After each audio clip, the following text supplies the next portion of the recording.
All right. I've had some time to cool off after that whole Vision thing. So let's talk about all of Monday Night Raw. Before we do, though, make sure to hit that button to subscribe, hit that bell for notifications. Make sure to come and follow. I'm trying to post every day here, so don't you want to be a part of it? Don't you want to say you were here first? Now, let's talk wrestling. We start the night with a video package going over how absolutely amazing Crown Jewel was, and it absolutely was. Go watch that review. Crown Jewel was awesome. Then we have the Vision. Seth Rollins comes out, right? Introduces everyone to us again because we haven't met the members of the Vision before. Something's going to happen at the end of this whole thing. You know it already. You've seen my other video. But he introduces everyone to the Vision again. Talks about the Ozilla. By the way, I just realized this yesterday that it's Ozilla because he's the Australian Godzilla. I didn't realize that until now. Anyway, he talks about Bronson Reed and how he beat the tribal chief. He then names him the new tribal chief. So I guess acknowledge Bronson Reed. Talks about how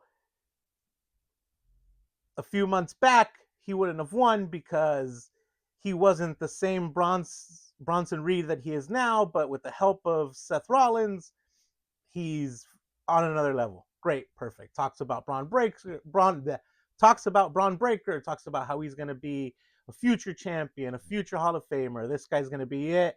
Like, keep your eyes on this guy. Blah, blah, blah, blah, blah. Amazing. Talks about Paul Heyman, gives Paul Heyman a little kiss on the forehead, does that whole thing also.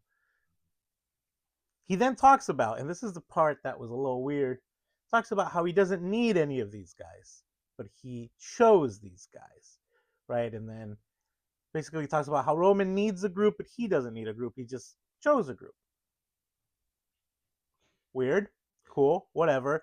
I've seen people say that like during this whole thing, you see Braun Breaker kind of looking at Seth a little weird.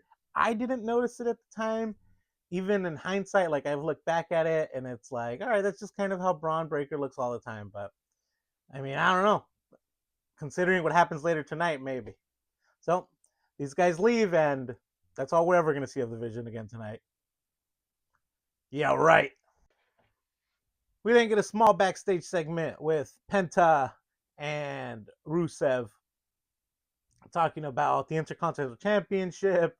Rusev has this whole monologue about how he deserved to win and blah, blah, blah, blah, blah, and how he had Dominic beaten and how he's going to take on the winner and blah, blah, blah, blah, blah. And then Penta just basically calls him an idiot, an Espinal.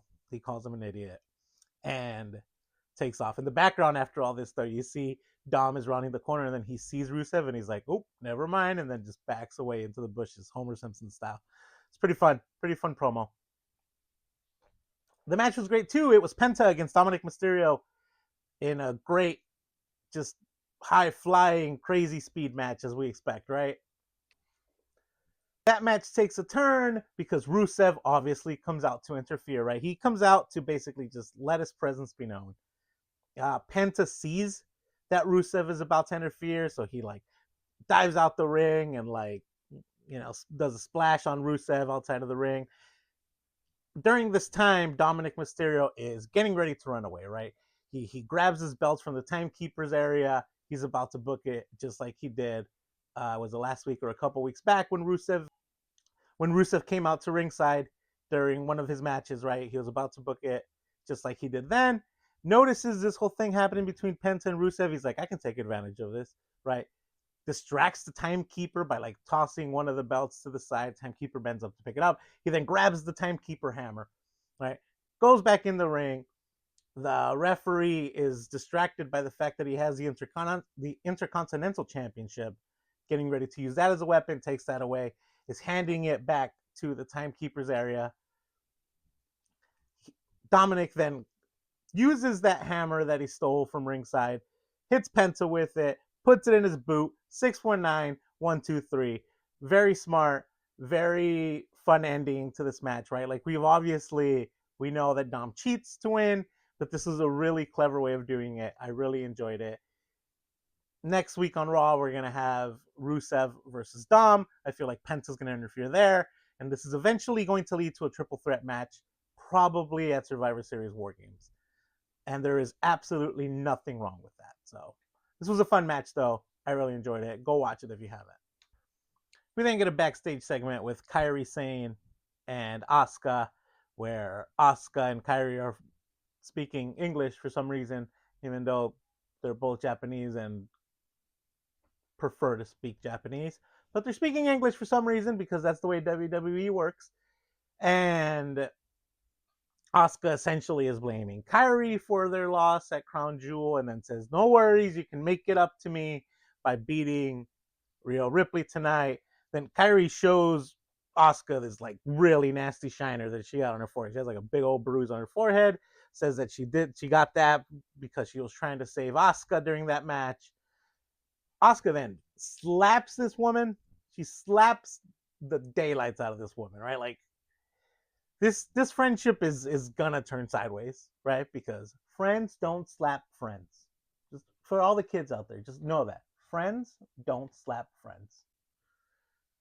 So this friendship is obviously gonna go sideways. But tonight we get Kairi Sane against Rhea Ripley. Yeah, again, any combination of these four women, I'm in. I'm in for a match with any combination. The match was really fun, right? As expected, the eventual winner was Rhea Ripley, again, as expected. But the fun part kind of happened at the end, right? Because Io Sky did come out with Rhea Ripley because she knew that Asuka would be there with Kairi. So even out the numbers, Io Sky comes out with Rhea.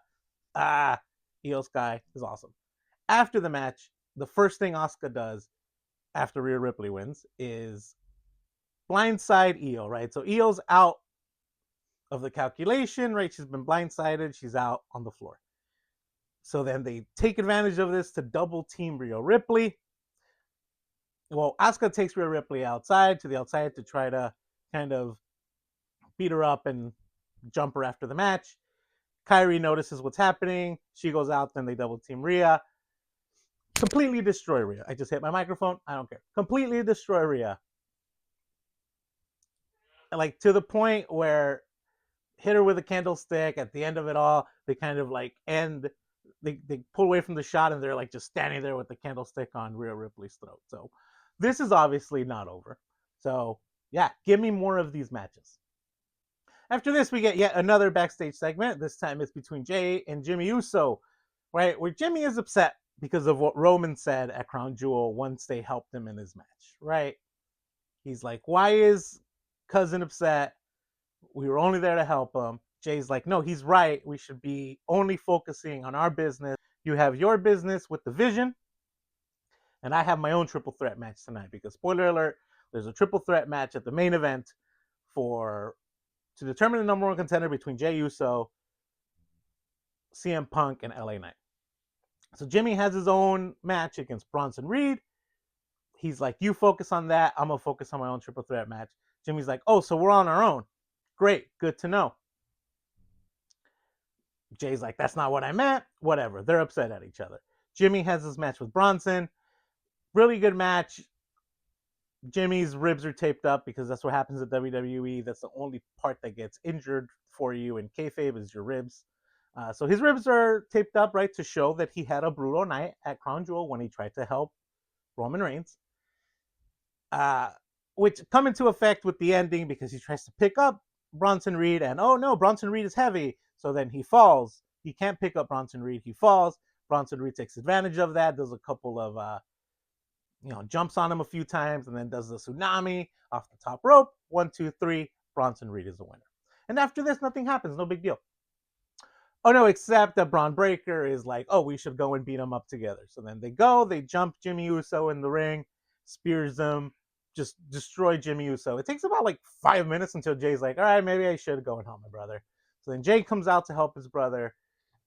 He then also gets destroyed. The Vision is done doing their dirty work. They leave the room. They go to the backstage area. Jay and Jimmy are left in the ring, again, arguing. Jay's like, this is what I'm talking about. I should only be focusing on my own stuff. Something's going to happen with these two guys again. Hopefully it's better than last time they broke up. If there is a match, let's hope it's better than that WrestleMania match. But fun. I don't know where they're going with this. I'm liking the writing at Monday Night Raw right now. Like something happened where the writers woke up, especially considering what happens at the end of the night, and I'm liking it. I'm liking it. Whatever you're doing, Triple H, keep it up. After this, we get a tag team match between Bayley and Lyra versus the Judgment Day. Roxanne Perez and Raquel Rodriguez. Fun, fine. I like this as a feud for all four of these people for now. There's something happens later on in the night that I want more, right? And we'll get there. Why not? It's a match between Roxanne Perez and Stephanie Vaquero. I want that more. But this is fine for now. It's a fine little warm up to kind of tell the Bayley story. And this match told the Bayley story really well because it was a tag team match and Bayley was being Bayley, but she wasn't being like heelish, like I'm gonna go all out Bayley.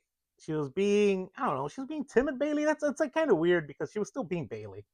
But Lyra's like, I need the other Bayley. I need the other Bayley. Slaps her around a couple times, and then that snaps something into Bayley. So then Bayley just goes out, right? Starts diving on these people, starts, just being rough and throwing them around on top of the announce table and all that.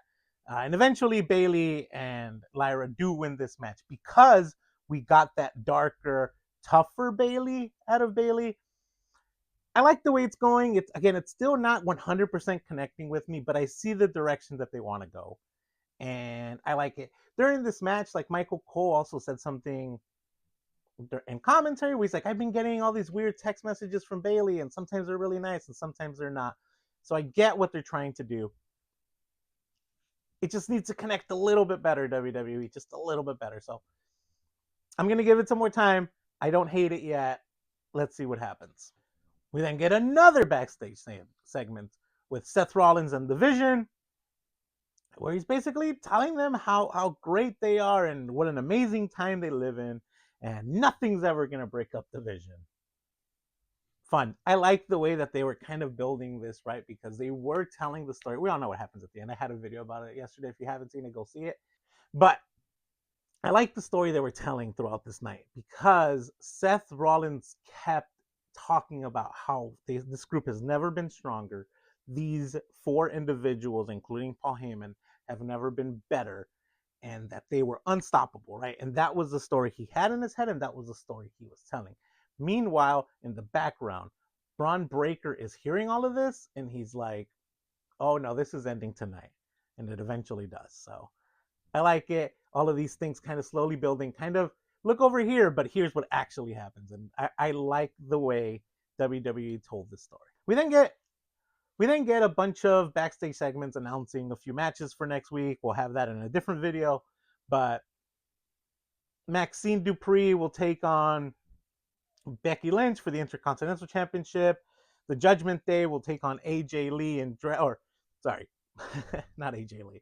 The Judgment Day will take on AJ Styles and Dragon Lee for the tag team championships, and then Dom defends against Rusev next week. We'll talk about these matches in a different video, but essentially there's a bunch of backstage segments.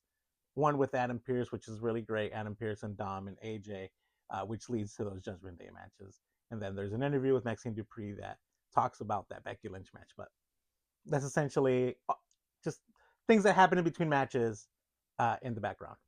We then get an interview with Stephanie Vaquer in the entranceway, kind of just talking about how she is the second ever Crown Jewel champion, kind of just giving her flowers, talking about how great of a champion she is. She talks about how the people have stood behind her this whole time, so this is kind of her way of paying people back, like watching her shine kind of thing. Great, amazing, love it. She then gets interrupted by Roxanne Perez and Raquel Rodriguez. Roxanne Perez makes a great point that she was the last person to ever pin Io. So why did Io get the shot at the championship with Stephanie and not Roxanne Perez? And I agree. So this is definitely leading to something. They said, Roxanne said something like, I'm going to take my shot, but I'm going to do it on my own terms. So that's great, right? Because we have to finish that Bayley storyline first, whatever. And then I absolutely want to see Stephanie Vaquer against Roxanne Perez, right? If you've seen my video about wrestlers that I want to be pushed to the moon, Roxanne Perez is one of them. And this is the first step to that. I don't care if she loses. I want her to get this title shot. I want people to look at how amazing she is, even though we all already know how amazing she is. This is the first step to that greatness that we want for her. So, yes, give me that match. Put it in my eyeballs. I want it every day. Maybe not every day, because then it'll get old, but give it to me. We then get our main event, which I made a whole video about this yesterday, but let's cover it. It's Jey Uso and LA Knight, and CM Punk. Winner is the number one contender for Seth Rollins championship. I don't think they said when it was. I don't think they were like, oh, it's during War Games. They just said like they have the right to challenge. Whatever. CM Punk is the eventual winner after a really good match with no interference and no shenanigans. It's just three guys going at it. CM Punk, does he steal the pin? I forget how it worked out. But essentially, LA Knight had the match won. No, LA Knight had the match won. He was pinning CM Punk after his blunt force trauma finisher. Jey Uso pulls him out of the ring, comes in, does his frog splash. CM Punk puts his knees up, does the go to sleep. 1, 2, 3. CM Punk is the winner. Great. Celebrates in the middle of the ring. Gets interrupted by the Vision. Vision comes in, destroys everybody, including CM Punk. They kick CM Punk out of the ring. They pose. And then Bron Breakker destroys Seth Rollins, gives him a spear, talks to Bronson Reed. He's like, are you with me or not? And Bronson Reed's like, I'm with you. He gives Seth Rollins a tsunami. The night ends with the two of them having their hands raised by Paul Heyman. They are now their own group. Seth is out. I do hear that it's because of an injury, so I hope he gets better very soon. It's definitely a little rushed, and if that's the case, if the injury is the case, I get why it's rushed, but no problems here. I like the way that the story was told. I kind of like how quickly it was told, too, now that I think about it. So, what a great episode of Monday Night Raw. Go watch it if you haven't. There's a lot of new and developing storylines with Monday Night Raw right now, and it's heading in a really good direction. All of the writing on WWE has been really good. I said in my last video, at some point a couple weeks ago, these writers woke up. Maybe it was WrestlePalooza being such a disappointment, but these writers woke up, and it's been great since. So kudos to all of them, and Triple H for booking it for sure. I don't know. Let me know in the comments what you guys thought of last night's Monday Night Raw. Obviously, the main event was such a great thing to finish on. Caught everyone by surprise, as far as I can tell. Right? Everyone got caught by surprise. And if you didn't, you're a liar. If you say that you weren't caught by surprise, you are a liar. But anyway, since you've made it this far, make sure to drop a like. Make sure to subscribe. Make sure to comment on this video and let me know where you think all of this is going, right? Where's the Jey Uso and Jimmy Uso stuff going? Where's the Judgment Day and Stephanie Vaquer stuff going, right? Asuka and Kyrie, they're definitely going to break up. What's that going to look like?